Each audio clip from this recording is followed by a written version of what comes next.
Mensagem 79, livro Vinho de Luz, título Em Combate.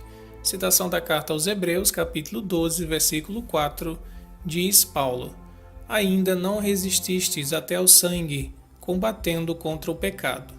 Nas lides, nas lutas, nos desafios que nós temos na existência, é muito comum nós encontrarmos pessoas que no início do conhecimento das leis espirituais, no início do contato com a revelação espírita, haja um encantamento, haja um deslumbramento e parece ser fácil viver as lições do Cristo que estão contidas nos evangelhos.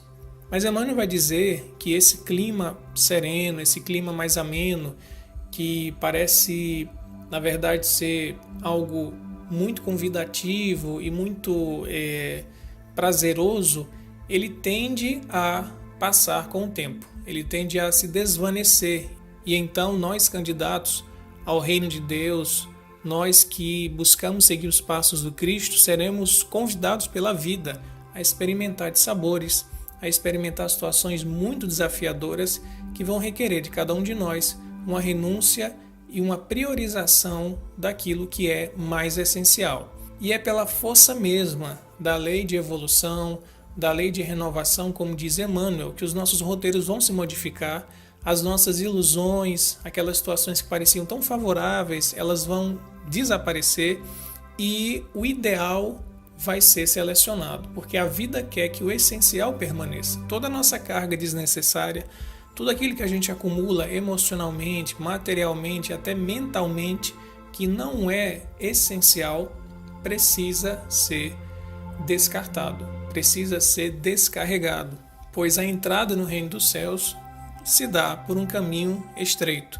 E Emmanuel diz o quê? Nesse momento em que a gente é convidado pela vida a subtrair todas essas ilusões, nós vamos nos deparar com uma situação muito difícil. E é nesse momento que muitas pessoas acabam desanimando da empreitada de seguir os passos do Cristo e voltam, por causa do medo, às sombras inferiores. Que sombras inferiores seriam essas? As nossas próprias, as nossas mazelas, as nossas paixões, os nossos interesses pessoais. Nós voltamos para o nosso ego, e o nosso ego é sombrio.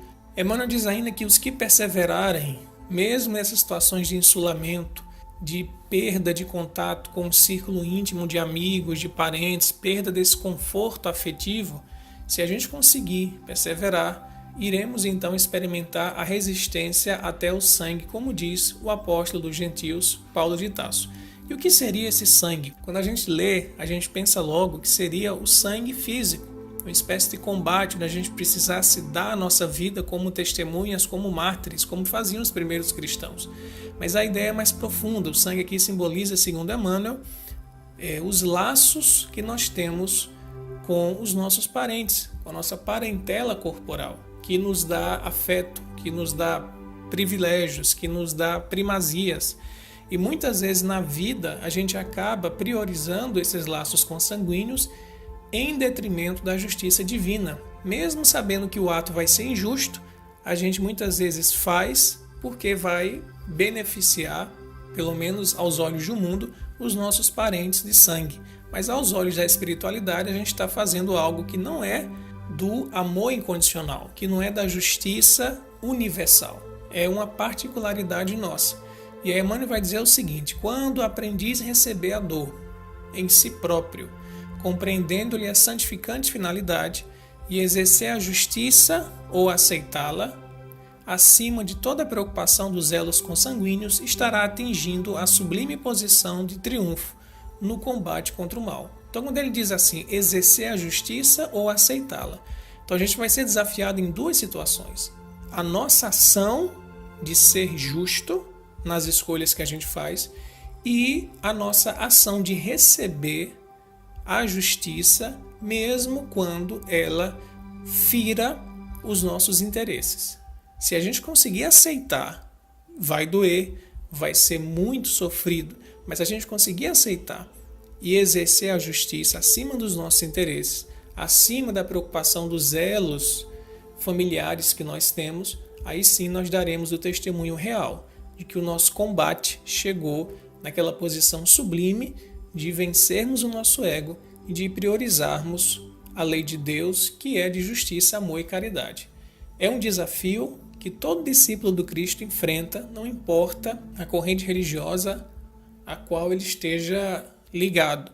Nós, espíritas, temos ainda um peso maior, porque nós temos um cabedal de conhecimentos, um conjunto de revelações que vieram através dos médiuns que entregaram, que se santificaram na sua missão de médiuns e que deram muitas vezes da sua vida como Chico Xavier para nos trazer essa revelação espiritual. Nós temos ainda uma dívida maior e um compromisso maior para vivermos a lei de Deus e não desistirmos do combate.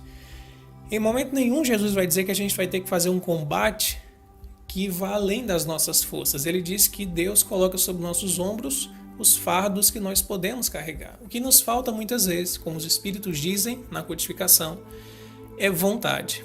É uma sincera vontade de vencer as nossas más inclinações. Seria insensatez para qualquer pessoa exigir de outra uma força que ela não tem. Se nós seres humanos percebemos isso, qual não deve muito mais ainda saber o nosso Criador? Então ele não exige de nós algo super-humano. Ele pede que a gente consiga exercer a capacidade de vontade que nós já temos e de disciplina, para então vencermos esses interesses pessoais e o combate chegar nesse nível de sangue, como diz Emmanuel, que simboliza os laços de afeto que nós temos, que precisam ser estendidos a toda a humanidade. Então que consigamos, de fato, permanecer na luta e não sermos vencidos pelo tempo e pelas situações adversas que venham até as nossas vidas.